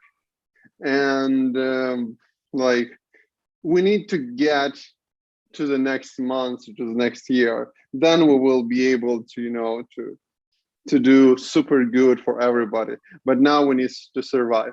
As I usually say, as I feel like when you are a big company, it's more easy for you to hire. It's harder to fire, because if you fire somebody because you feel they don't fit, then this person creates a post on Twitter and like it goes viral because everybody cares. If you're a startup, a Discovery Ninja, and even Choice3, what I was doing 2019, I've had to fire a founder, one of the co-founders. It was hard, but like it's easy for us because even if he will write some post about it, no one would care. Yeah. Because like we're too small, like who cares about Choicery? Mostly nobody cares. That's why it's harder for us to hire, but it's easier for us to fire. Yeah. I think in São Paulo it's more like that. There are a lot of places to work, a lot of people involved. But of course, when you are in the community, you get to hear from other people and about the companies or about anything related to the environment. But when you are in a small city, small community, everything gets bigger, right? It's gets crazy. True. We are about to, like, I'm just the plan here is to go up to 10, and after that we're going to be open to, you know, do whatever we want. The Zoom is going to keep working, but I'm gonna try to bring people back so we can finish up, to wrap up and have some insights from other rooms. So instead of waiting for 10, I'm gonna just click. I'm gonna close rooms. Yeah. I'm gonna give people 6 seconds. But it's really good to hear from you, Alex and Tom, from that you are in different scenarios. How does that work? Because I see a lot of similarities, if I can say that. And well, it makes sense. Like we are in this. I feel that we are in the same community. Like I don't think that in tech it's so different across the board, because I think that tech and like all the startup ecosystem, it's one of the types of verticals that is very similar around. Obviously, we with our specialities, but we are already global, right? It's not that, you know, to figure out how is it in Brazil, I have to, you know, sail for 3 months. I can just make it 2 clicks and here I am. Like we're chatting around the world, right? That's also one of the reasons. And this industry have become so powerful because of this. That's why we're so similar. I think so. Very good. So we have, I agree. That's the dog in the yeah, cute puppy. What's his name or her name, Maria? Okay, her name is Rylan. She's my Rylan. little rescue puppy. She always comes to meetings with me. Nice. Yeah. I like it as well. So I'm gonna just to like wrap up and to finish. Of course, if you want to be around to still talk, we're gonna keep this running. But just to have a formal end, I just want you to hear the highlights from each guest. What happened in your room? What can you bring from that? And not too long, because I understand that there are a lot of talks and a lot of things to share. But I know Tom from Munich, it's really late at night. Lucas in Italy, it's pretty late, and I know he's going to wake up early in the morning. So I can be less. No problem. Yeah. So Maria, what happened in your room? What highlights could you share with people? Well, we're going to link up Sao Paulo, Julie and I, and also some other folks that were in the room, like Yanis. We're going to link up. We're going to make a link to connect artists, local artists, and we're going to bring them possibly to my channel in Toronto, and we're going to just start sharing art and trying to help local artists with, you know, and like in a busker sense. So that's what we're going to do. We want to link and we want to keep this connection going. And I wanted to say, anyone who, you know, if you have anything that you want to talk about startups or entertainment or not startups, whatever, we're always here for you. So this is I want to keep the connections going. I appreciate this meeting so much. So I think we really had a good time. Really good. Thank you. Yeah. People are sharing the LinkedIn, Ingrid, Ian. So people please connect to each other and send a private message. Hey, I was in the Silicon Drinkabout. I want to talk a little bit more about this or that. And you, Ingrid, I knew that you guys were speaking Portuguese, right? Just a little bit. There were some people that were shy to ask questions in English, so I opened it up. Awesome. We were switching back and forth depending on who was in the room. It was great. It was great meeting everyone. I think we talked a little bit about, I got asked questions about English and like getting started and kind of like developing in English. And just the community, I just sent some resources of the community like Communitech and Accelerator Center that are based in Toronto. Jan and Maria know well about that I'm connected with. And yeah, it was great talking to everyone. I'm also available. I participated in 2 accelerator programs here in Canada. So for those of you that have interest in participating or coming with your company, I'm always available to chat and like give some some advice in what I did and what others did that I know, and always available to talk. Yeah, but it was great. It was a great conversation and great meeting everyone. Really good. And you, Ian, what about your room? Oh, we had some great discussions. We discovered some possible synergies between Brazil and China, which wouldn't have occurred to me. But like we talked to one fellow in the group who's actually working with a company in China, and I was sort of saying that in our own company we're active in India and China as well, and I feel it's really a great way for companies to develop by creating these international links. But yeah, it was a good wide-ranging discussion about agriculture and lots of other interesting areas. Very good. Very good. And just to I want to be really clear. Everything that has been happening here, it's because Ian, he brought a lot of good people to join us. It was not going to be possible to have this such good and high level of conversation if it wasn't Ian. And I met him because of one of the events we did online in Sao Paulo, and he just showed up, and it was like crazy because he was there and like shy, and we were talking in Portuguese, right? And he was like, oh, and then when I realized he didn't speak Portuguese, and okay, then I tried to talk, and then we kind of met. That was really good. Thank you so much, Ian. Yeah, I'm very glad to participate. I think we should do it again sometime. Yeah. Yes. If we can connect everybody, like, I don't know if everybody wants to either throw out to either Ian or to Philip, maybe they can contact everybody, but I'd love to connect with everybody either on LinkedIn or Instagram.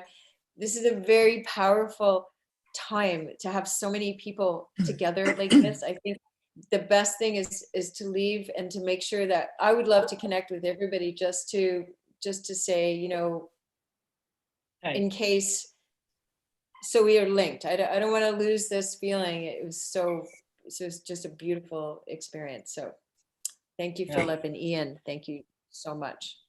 And everybody. Maria, Julia had such a what I time can chatting. do is invite you, all of you, to join the Silicon Drinkabout meetup, São Paulo. So we have a common ground. We all have it. Then we can move to your local ones. So as we are hosting, we invite you all. I don't know if you guys use Telegram, but we could start I tried once, but it was not that easy. But we could try a group in there so everybody get together, like a worldwide group. So like not to spend, but just to have the contacts and in case we want to talk and I don't know. Maybe Yeah, that makes Can sense. give it a shot. Yeah, it's like worst case scenario.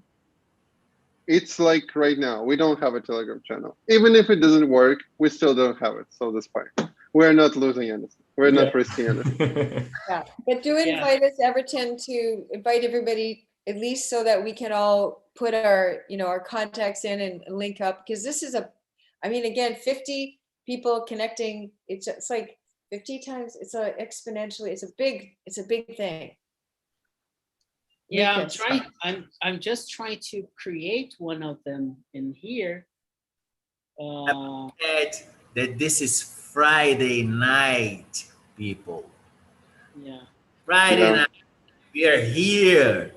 We are here improving. We are here connecting. Silicon Drinkabout. How nice is that? That's cool. I'm going just to, yeah. It's really, I'm trying to create a group, but maybe I need this link. It's going to be well managed. So if you want to join, maybe this, I'm going to post it a lot of times so you can join, all of you, and maybe we can connect each other and just a start. If it's going to work. Yeah. And Phil, if you don't mind, I say something. Yeah. We were talking to Alexandre, and he said that Alexander, he's trying to learn Portuguese, and you will have a meeting in Portuguese. You know, you could call other people to come to learn a little bit, and it's you in contact with us. Yeah, we're gonna have a Portuguese meeting so people can chat. And, oh, we have a Silicon Drinkabout chat from I don't think maybe Russia. I don't know if that's. We can teach Portuguese to the other members who don't know Portuguese. Yeah, just trying. Yeah, we have some people there really good. So yeah, now we have a channel, a common channel to connect. Oh, by the way, the other Silicon Drinkabout which you've seen, that's Silicon Drinkabout with Esther, actually. Oh, nice, nice, really good. So just let me check. Lucas, how was in your room? You didn't talk much in the room, so please, your chance. Yeah, I wasn't talking too much. I don't like to talk really lots of it. I like to be more precise when I'm trying to say something. But my room was amazing actually. We had a lot of topics over there. We discussed things from like pets behavior analysis using AI. We discussed things like who bought Burger King. I talked with a lot of hosts from Aprendi. We talked about football, soccer, actually, not football. And well, we ranged from the most wild subjects to one to other subjects. It was like there was no line. It was crazy, but it was amazing since we had a lot of networking over there, and I got to talk a lot about how it is in Italy, how the startup center looks like in Italy, and I got to talk a little more about my companies as well. And well, I loved it. It was an amazing opportunity. This group is really, really amazing, guys. Congratulations for everything that you do regularly, actually. And congrats, really, really congrats. It's amazing. And that's the whole point of the Silicon Drinkabout, to speak about our ideas, to make new connections. That's it. Yeah. Right. It gives an opportunity it's priceless. This sort of opportunity is priceless because, okay, we know we already know one or another person over here, but we get to know a lot of new people, and we get to get our ideas outside and learn to talk a little bit more with general public and all sorts of stuff. And we get lots of new information. And you guys have no idea how difficult it is to have like almost 50 people from like 8 p.m. here in Brazil up to now. That's 10 p.m. now. So it's really great. It means that people are really engaged to talk and open for new ideas. I might add, no free beer, no free beer, no free food, and everybody is here, right? And no, even no new location. In Odessa, we're trying to open up a new bar each time, but I think that everybody just opened up their room again. It still was good. And who else? Ingrid, Maria, Ian, Lucas, Everton, and in your room. Oh, and Alex after that. Sure. So Everton, how was in your room, the highlights? We mostly spoke about career, of being okay if you don't have it all figured out. I don't believe anybody have it. I don't believe. If you say I have it all figured out so far, you're lying. Nobody has, and that's okay. We're in the process. And the power of predicting versus having certainty of things. We can always predict, but we cannot be sure. We can be ready for the worst, but hope for the best. And that's the whole point of this pandemic. It's showing us we are here proving that we are hoping for the best. Yes. And again, this is the beer speaking philosophically. Yeah. Okay. Everton, you can talk in Yuan. I think you're better than others talking Yuan. I think it's a perfect, opening or like closing speech at Yuan. Yeah. I would vote for you. Yes. I made a lot of friends in the Silicon editions. A lot of friends. And we were not drinking milk, Yeah, exactly. Here, man. That's it. That's what glue us together. Having fun. If we don't have fun, that's no point living. I got a job in 2019 just because of Silicon Valley. So I was connected to a startup because of that. So, and there are lots of other stories. And Alex, in your room, it was a fun to chat about this and that things. We chatted about how you can find your startup product idea. Then you better just start it, try it. We've chatted about different courses. We we shared a bit of our knowledges in various languages.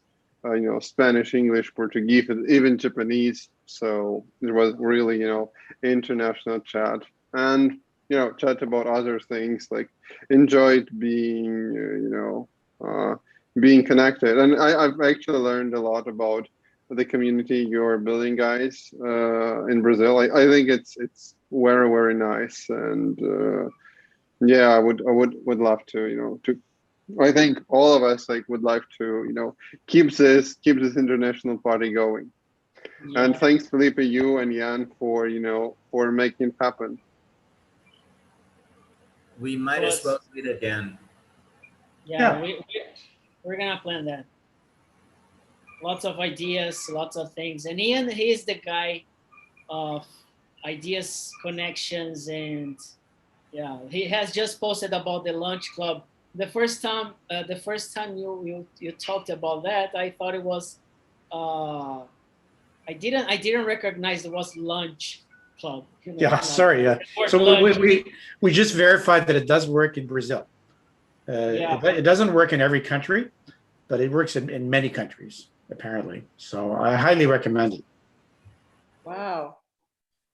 Yeah, I use Silicon Drink. I use Lunch Club as well a lot, and that's You do it. that's good. Yeah. Yeah, it's great. It's great. Even if you cannot find your country, that's fine. You can select another country. They don't verify you. Yeah, Just, you can just letting you know. Use a VPN or something. No, like in Mexico. In Mexico, you can't load it at all. Oh, I see. It's actually Interesting. blocked. So some We countries. So people, just to finish up, I want to thank Ian, Ingrid, Lucas, Everton, Alex, Maria, and all the others who came today. It's such an honor to have like Tone as well, Silicon Drinkabout Munich, Ukraine, Toronto, and some folks from China and other places. So thank you all for coming. It's really, really good. It was really good conversation, and I enjoyed a lot.